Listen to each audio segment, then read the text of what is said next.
The book that I want to talk to you about today is Moving the Mountain: My Life in China from the Cultural Revolution to Tiananmen Square, and it was written by Li Lu. Li Lu is the founder of Himalaya Capital Management, which he's been running for about 30 years. Li also had a 20-year investment partnership with Charlie Munger. Munger is the way I came to know about Li Lu because one time Munger was talking about the importance of patience, and he told a story where he made 400, or he told the story of how he made about 400 or 500 million from reading Barron's magazine for 50 years. And Munger said, I read Barron's magazine for 50 years. The entire time, I only found one idea that I could act on, only one. I made $80 million on that idea, basically risk-free. And then I took that $80 million and I gave it to Li Lu, and he turned it into 400 or $500 million. So Li Lu is known to have this cult-like following. He's known to have fantastic financial returns, but that is not what this book is about. Li wrote this book in his early 20s when he fled communist China for the United States. When the book ends, there is no possible way for Li to know or predict what his future holds. And so I want you to keep that in mind as we go through what is going to be one of the most remarkably difficult childhoods that you and I have ever studied together. And so the book starts with Li Lu when he's in preschool. And I need to tell you up front, this book is really hard to find. There's only 2 copies available on Amazon right now. One is for sale for like $300, the other for $600. So I need to thank Kenny Lee and my friend Moses Kagan. Kenny lent this book to my friend Moses, and then he allowed Moses to send the book to me, which in turn allows me to make this podcast for you. So let's go ahead and jump into this unbelievable story. The last 3-year-old besides myself was crying in the big room of the kindergarten, a boarding school for preschoolers. But soon even he would go, and I would be left all alone. And then the hunger. I dreamt of eating lizard meat. The only thing I could do was drink water to fill my stomach so full that it hurt and made me briefly forget about my hunger. And so at this boarding school, this kindergarten, Li is the only one without a family, so he's the only one that doesn't go home. So imagine he's probably 4 or 5 years old. And every weekend, all the other kids get to go home. Li cannot go home, and we'll find out why he can't go home. He's going to be in I think he moves around 9 different times by the time he's 9 years old. So it says the other kids had come back and would show off the goodies they had brought from home. They talked about the movies they had seen or the stories they had heard from their parents. And so from the very beginning, Li understands how different his life is from his classmates. I was scrawny. I wore the same jacket and pants all year round. My clothes were covered with holes and patches. I was always dirty. And so immediately he starts to get bullied by his entire class. They somehow had learned that my parents were people with problems. Your father's a spy, and your mother's a landlord's daughter. Remember, this is communist China. You're nothing but a bastard. The children would start to chant, bastard, bastard, nobody picks you up. Bastard, bastard, nobody picks you up. My kindergarten was like a prison. Every day we got up, dressed quickly, and washed. Then the whistle blew, and we lined up to go to the dining room. Then we sat at the long tables with our hands behind our backs. The teacher made a speech. The big kids would then recite some of Chairman Mao's quotations. The teachers would control the children by making them hate each other, by encouraging factions. That was what you could do when you had authority. The teachers beat the children with whatever was at hand, fly swats or sticks and a bamboo switch. At meals, we had to sit still while the teacher put the food in our bowls. If you ate too fast, you would be hit, and you had to eat everything. I was scared to death.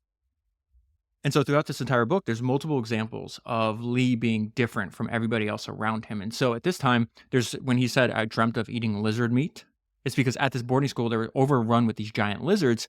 And all the other kids said, if the lizards touch you, they're poisonous and they'll kill you. And so this collective brainwashing is a major theme throughout the book. And so instead of actually looking in, is what we're being told true? All the other kids just accepted it. But Li did not. And so one time he had a bunch of lizards come on top, like they crawled all over him. And he's like, well, nothing happened. There was no poison. And this is the result. My courage grew. I was no longer afraid of lizards. Gradually, I grew in confidence. Gradually, I realized that the most important thing was confidence. If you had confidence and believed you were right, you would feel stronger. And so that's the first indication of an important part of his personality is like, I want to seek the truth. He's intensely curious. He wants to gather information and have an accurate reading on the world. And he is a fighter.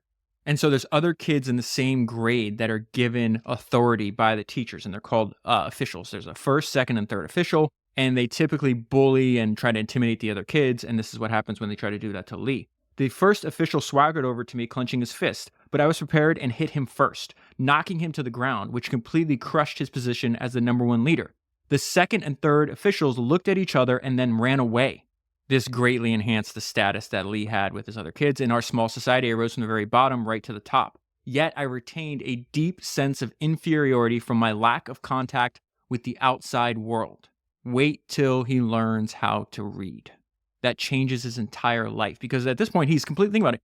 He has no family, no money, no resources of any time, of any kind, doesn't leave. He's the only child not to leave the walls of the kindergarten. Everything he does, everything he learns is completely controlled by others. He has no idea what's going on with the outside world. And you see right from the very beginning, he develops these instincts and these skills that become very valuable if you want to be an investor, right? When other children were talking about what they saw and heard on Saturday night and Sunday, I felt inferior. I had no way of acquiring information. I had no home, no one to take me out, no food. So what does he do? When the kids come back, usually the little kids are like bragging, like, I saw this movie and I ate this. He starts asking questions and changing just these sessions of people bragging about what they did for the weekend as a way for him to learn. I had to ask detailed questions to understand a story and often interrupted the storyteller. I developed a keen sense of imitation, narration, and imagination. I had a great thirst for knowledge. My inquisitiveness and imagination came from my shut-up life. These questions and answering sessions is the only way that he got information about the outside world that I had never seen. So when he is 6 years old, he's actually attacked by a giant swarm of hornets. And his response to this gives you an insight into his personality. It says, the more violently the hornets attacked me, the stronger my will was to fight them. Eventually, he collapses and is taken to the hospital. And then it's at this point that we first get his introduction to his biological father. A week after I left the hospital, my father came to collect me. We can't keep the child any longer, said the head of the kindergarten. When we agreed to take him, we were doing you a favor. We would not normally accept a child of such terrible family background. My father carried me away on his bicycle. They can do, and he's talking about the government of China at this time, they can do anything to you if your background is bad. My mother was from a land-owning family, and that's bad. My father listened to a foreign broadcast on the radio, and someone overheard it, so they accused him of being a spy. That's even worse. Since the Cultural Revolution, all intellectuals have been considered useless. My parents, who had gone to universities, were put into the lowest category. Shortly after I was born, my parents had to send me to foster families. And then I went to that kindergarten. Even now, my parents couldn't keep me. They were both under political attack and couldn't even have a home of their own. My father took me to live with Da Pa. So that translates to Big Dad, which is what you and I will call him. Big Dad and then Big Mom and their 6 children. My father and Big Dad had met in the coal mines. Big Dad is a true friend to Li Lu's biological father. And he agrees to take him in, even though he has 6 sons and a wife to support. They live in a tiny little 2-room shack, I guess is what you would call it. They had very little money, to the point where all their clothes, including Li Lu's, had to be made by Big Mom. And the kids had to go out in the street and work. They had to feed themselves. They had to raise their own chickens. And so they would go, including Li Lu and the other sons, would go out in the streets, picking up tree branches for firewood and collecting thrown away cabbage for the chickens. He is in a terrible environment for anybody, much less a 6-year-old. And so a lot of the neighbors are impoverished. There's a lot of drinking. One of their neighbors is drunk all the time. He beats on his wife. There is all kinds of violence, and so there's a fight that breaks out. And during this fight, somebody tells Lee that your father is a spy. And so this part is absolutely heartbreaking. Imagine a 6-year-old saying this to you. After the fight, Big Dad punished all of his sons except me. I cried and asked him, aren't you my dad? Why did they say my dad is a spy? Are you a spy? Big Dad said, I am your dad. Just ignore what they said. But there is this other man, Li Lu says. I also call him Pa. I said, who is he? Is he a spy? He had spent so little time with his biological dad, he's not even sure who his father is. Big Dad sighed and said, don't think about it, child. You stay here. Nobody can do anything to you. If anyone wants to bully you, you have me here. I felt pained at my heart. And then another main theme of the book is the fact that humans, if they're put into positions of power and authority, will usually abuse that. He's constantly seeing the contradiction and the hypocrisy between what the state is telling him and what actually happens. And so there's a family in the community called the Zhangs. And he says, when I think of the Zhangs, I think of true evil. So these are people living in the neighborhoods, but they have close relationships with the government. And so they call them the director of the neighborhood committee. And so the government sends the directors of the neighborhood committee ration tickets. Ration tickets were required to buy such things as meat, fish, and vegetables. But if the Zhangs did not like you, they could simply tell you that they didn't get enough tickets from the district government and essentially starve you. They also had close connections with the local police, which gave them further power. And this is his description of Aunt Zhang. She was cold and cruel and always found a way to hurt people. And so the neighborhood that he's growing up in is inhabited. It's really close to the coal mines. It's inhabited by coal mine workers. That's what Big Dad does. He says one day there had been an explosion in the mine. Dozens of miners were trapped. Big Ma looked stunned. Her husband was among the dozens of miners stuck down there. So Big Ma and Li Lu go to the mines, and this is what happens. We saw about 10 miners emerge pushing carts. On the carts were bodies. We found Big Dad on a cart. His face was blue, his mouth, nose, and ears full of coal. He was cold and hard. Big Ma collapsed. This family had lost its pillar. And so did Li Lu. Remember, his dad, who he thinks is his dad, said, "Don't worry, I will protect you. I am here for you." The family had lost its pillar. What would they do now? A family of 6 children and a mother. The family collapsed. We had nothing left. Very soon, the family had nothing to eat. I could no longer stay with them. Think about that. That's an entire story in 4 sentences. Everything I'm reading to you happens over many, many pages. But those 4 sentences tell you an entire story. The family collapsed. We had nothing left. Very soon, the family had nothing to eat. I could no longer stay with them. Remember Big Ma and her 6 sons. We'll go back to them in about 3 years from now. Now he's about 7 or 8 years old when this is happening. His parents are being quote unquote rehabilitated by the Chinese government. And so for the very first time, he's going to live with his parents. They live together in a single small room, no bigger than a room in a student dormitory, is the way that Li Lu describes this. My family finally had space of its own. Every few weeks, my mother would come in from the commune, where she's living and working, and I guess being rehabilitated, and we would get together. I called the days when we were together the days I have a home. But I felt awkward with my parents. They were strangers to me. And so Lee does the math for us. He says by the time he's almost 9, I had lived with at least 9 families.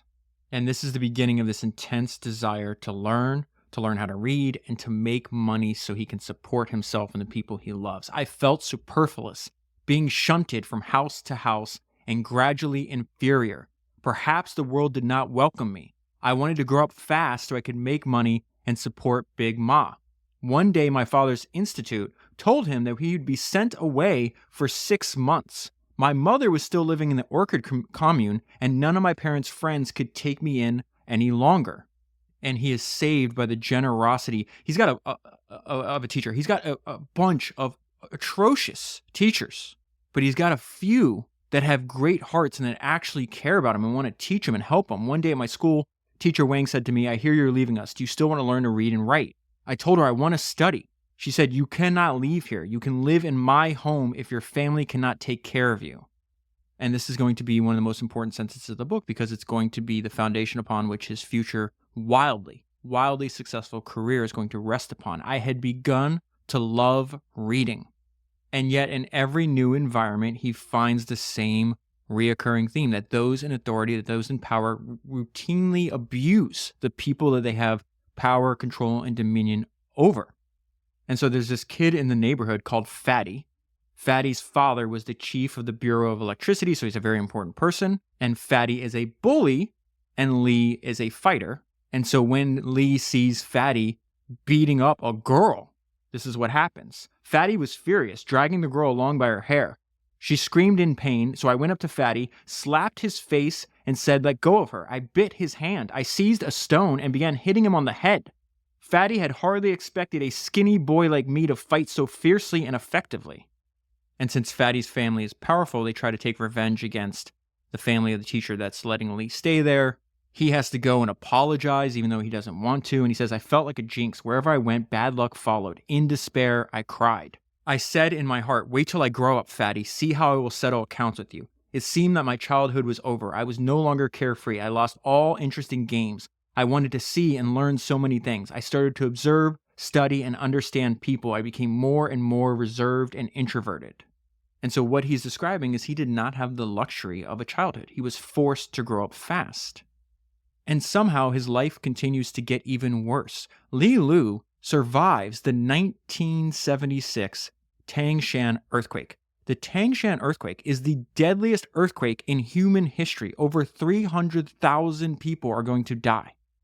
The earthquake was so loud and powerful that in its immediate aftermath, everybody in the neighborhood thought that the atomic bomb had been dropped on them. It's completely dark when it happened. There's no electricity, and Lee is running for his life, and he says, "Suddenly I tripped over something. My hand touched something fleshy. It was a severed arm. I blacked out and fainted."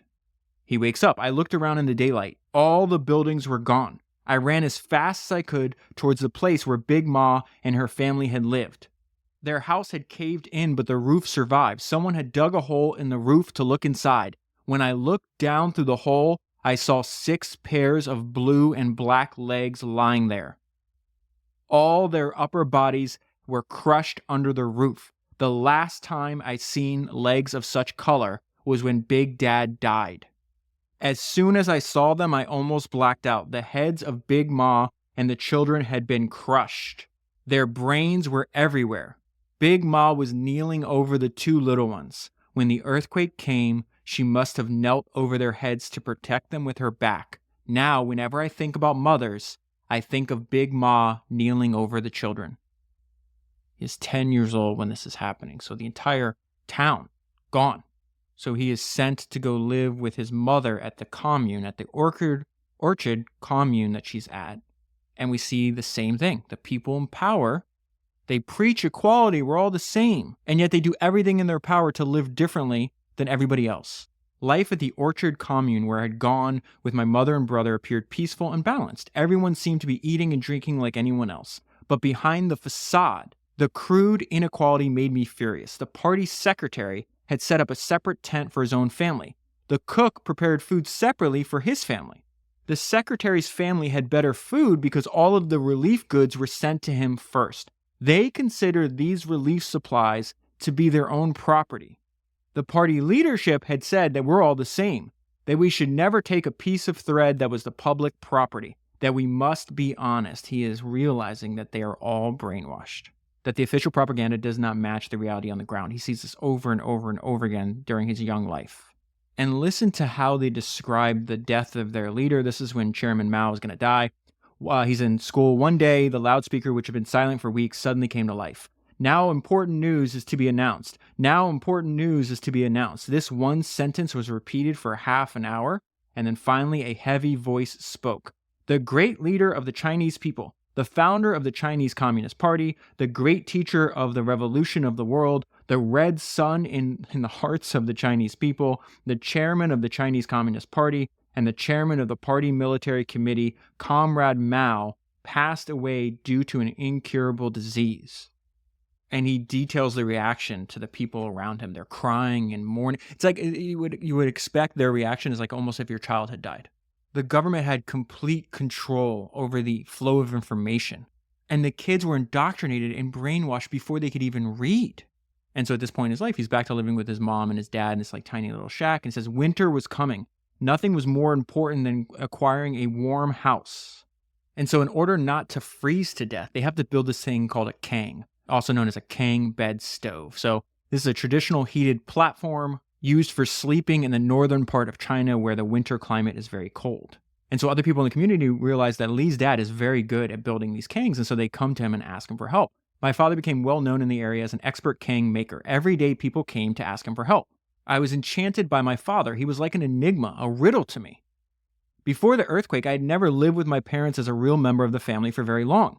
So these trips with my father to build the kang helped me understand him better. Everywhere he went, people praised him. He was good at everything. I began to be proud of him. He was a first-rate bricklayer, an excellent house builder, and an expert in building kang.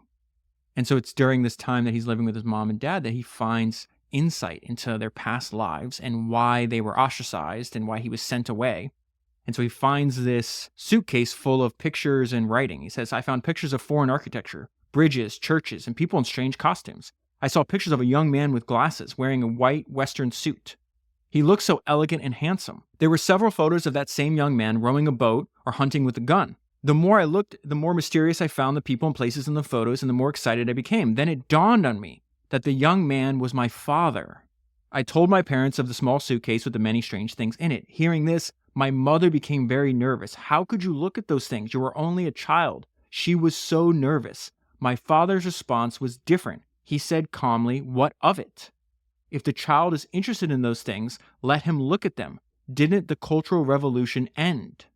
And so for the first time in his life, Lee is now getting the information he needs to understand what was happening to him. So he talks about the fact that they studied abroad, that a lot of those pictures came from the Soviet Union. They told us about their childhood, their courtship. My father came back from studying in the Soviet Union. My mother talked about her life. And the fact that intellectuals, which his mother was one, were sent to do farm work as some form of ideological remolding. The life they described seemed so different from mine. It was a mystery to me. They were proud of their life in the 1950s. It sounded like another world. I felt I could learn a lot from them. From that night, I felt I had a home, a father and mother. I felt I had a history and a goal. And so this is where we see that Lee's intense dedication to learning, to reading. It's going to serve him wonderfully in his future career. In fact, there's the great Financial Times article about Lee. I actually might do another episode on Lee after this. But it says Lee's mantra became accurate and complete information. I'm reading from the Financial Times article right now. Lee's mantra became accurate and complete information. Complete sometimes meant going to extraordinary lengths to get a read on the CEO of a company being researched by Himalaya Capital Management, such as attending their church or talking to their neighbors. This is why biographies are so important, why understanding the early life of somebody is so fundamental to understanding why they do the things they do, why the way they are. There is a talk about this. So I also watched this. He gives a lecture at Columbia Business School. Lee gives his lecture in 2006. A big part of the lecture is Lee absolutely admonishing. These are Columbia MBA students. And Lee is lighting them up about how unprepared they are. There couldn't be more of a stark contrast between the unpreparedness of these Columbia MBA students with the way that Lee conducts research and runs his company, and why. It is learning, it is reading, it is work ethic that saved Lee's life. If you grew up like he did, you have two options: find a way out or perish. And so at this point in the story, his dad is giving him the map of a way out. "You look so happy these days, Father. Why?" "Yes," he said, "I'm happy. The national college entrance exams have resumed." I asked, "What is a college entrance exam?" He said, "Any young person who wants to enter college has to pass an exam. It's kind of a competition." "What is a competition?" I asked. "Competition means you work hard and society will give you a reward." I still didn't quite understand it. "Is competition a good thing?" "Of course it is," he said. "Little Lou, you should work hard to prepare for your future. Go to college and study hard," he said. Now I remember this talk, and the last sentence repeated itself constantly. I now knew what I wanted to do. I want to go to college. I had found my road to paradise. I kept saying to myself, I want to go to college. I want to study. This book is going to end with the Tiananmen Square massacre and Lee literally being on the run from the Chinese government. He's put on the list, I think, of the top 21 most wanted student leaders for the Tiananmen Square demonstrations and protests and everything they did. Some of them did not escape to other places like Lee was able to. And as a result, they spent 9 years in prison, 13 years in prison in China. And so when Lee tells you in the book right now, I found my road to paradise, I kept saying to myself, I want to go to college, I want to study. He moves to the United States. He can't speak English. He learns English in a summer. And he becomes one of the first people in Columbia's school history to receive 3 degrees simultaneously. He gets a BA in economics, an MBA, and a JD. So it makes perfect sense with what we've gone over so far in the book, with what you know about his background, and then you go watch that lecture that he did at Columbia Business School, and he is lighting them up. He cannot believe how unprepared they are. There's a scene in a movie that I think about very often. There's this movie called Seven with Morgan Freeman and Brad Pitt. And there's a scene in the movie where Morgan Freeman is let into a library late at night by some security guards. He's there to do some research. The security guards are sitting upstairs, and instead of reading or learning or trying to improve what they know about the world, they just sit in an empty library at night, and they sit around playing poker. And Morgan Freeman, the character that Morgan Freeman plays, puts down his hat and says, "Gentlemen, I'll never understand you. All these books, the world of knowledge at your fingertips, and what do? You sit around and play poker all night." I think of that scene when I watch Li Lu's lecture to the Columbia MBA students. And I think of that scene because Li's response is the exact opposite. So there's more than 100,000 school children that take part in this competition, and Li comes in 4th in composition, 6th in oration, and among the first 20 in math. Around this time, he's reunited with his grandmother. His grandmother, he says, was one of the first people to encourage me. She declared to everyone that I was no ordinary child. She, in a previous life, had been the principal of a school and part of the local government legislative committee. And for that, she was sent to 20 years in prison. And so at the school he's at, he winds up meeting this woman. He says, "The woman on crutches told me that she worked in the school's new library. Come and see the library.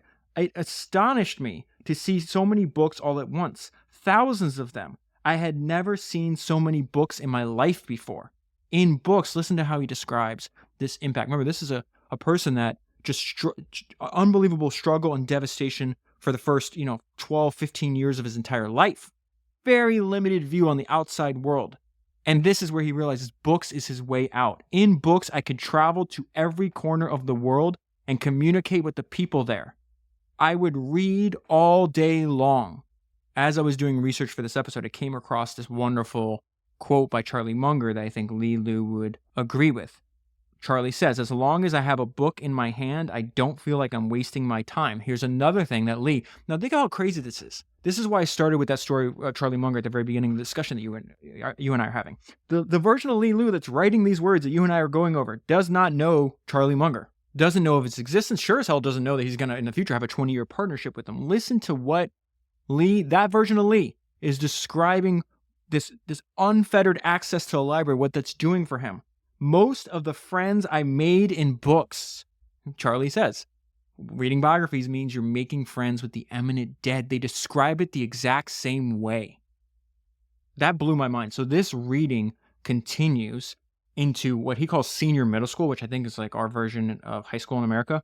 And so he's reading biographies. Specifically, he's reading about biographies of scientists. So he's reading The Atom in My Family, which is by Enrico Fermi's wife, which tells the life story of her husband. And he's also reading about Albert Einstein and his Olympia Club. So he goes, "Oh, I think we should have a Chinese Olympia Club to read and discuss the problems of our generation, its development, the reforms, and China and its future." So this group would read and write and meet. It says the group met for the first time and we decided to call it Stream, because both of our quietness and persistence would flow like a stream. This group must be kept secret because the present educational system suppressed human nature. Students were slaves and teachers were gods, and so you were not allowed to question them. You were not allowed to question, is what you're being told true? And so one of his teachers that take a liking to Li realizes that you have to get out of China. David Ogilvy has this great quote where he says, "Talent is most likely to be found among nonconformists, dissenters, and rebels." Li is definitely a nonconformist, a dissenter, and a rebel, and that's very dangerous in China. And so originally, Li is studying physics. He eventually changes to economics, but his teacher tells him, "You have talents in physics, but you cannot study here in China. You should go to the United States, study and research, need an atmosphere of free inquiry." And so as this conversation continues, you realize that his teacher is giving him great advice that he did not follow. He had a tremendous variety of books and magazines, but why should he still be reading when he was already so well read? Li didn't understand, and this is something Li talks about, the compounding nature of knowledge. So he says, "One night he told me a story. I was born in a peasant family in a remote village." This is going to sound like Li's life story. "I was born in a peasant family in a remote village. For generations, my family tilled the land. The only thing I could offer was my youth and vigor. I could work hard and study well. So I only slept 4 or 5 hours a day, and I read continuously. Though I was in a remote village, I spent all my money on books. I realized there was another world outside this one." He sighed. "In our country, what you like, what you want to do, and what you get to do are all different." Hence why he's telling him to go to the United States. "Each one of us is but a small part of a big machine in society. Only those who have power can decide what role each of us can play in the machine." And Li is very similar to this teacher where he's like, all I had was youth and vigor. I could work hard and study well, so I'm just going to dedicate my life and really go after it. And we see that Li does the same thing. "I drew up a detailed plan for myself. There were 3 months left before the exam. Every morning I got up at 4:45. From 5 until 6, I studied for an hour. From 6 until 6:30, I ran to school as exercise and then reviewed what I had studied in the previous hour. I then stayed at school all day. At 9:30, I ran home, 9:30 p.m. that is, reviewing the day's study. At home, I ate something and worked until midnight. My desire to meet the challenge grew. I knew that I would pass. Soon the results were announced for each school. I was 5th in my school, and I knew I would get into a good university. So that is the end of the first half of the book. I recommend, if you can get your hands on a copy of the book, definitely read the first half of the book up until he goes to college. The second half is about becoming much more politically active, and then it ends with the Tiananmen Square massacre and Lee having to flee for his life. So I'm going to pick it up right there. Television, radio, and ubiquitous loudspeakers all kept repeating. Citizens of Beijing, stay in your homes tonight. Students, return to your colleges. The army is going to clear out Tiananmen Square tonight. Citizens of Beijing, stay in your homes tonight.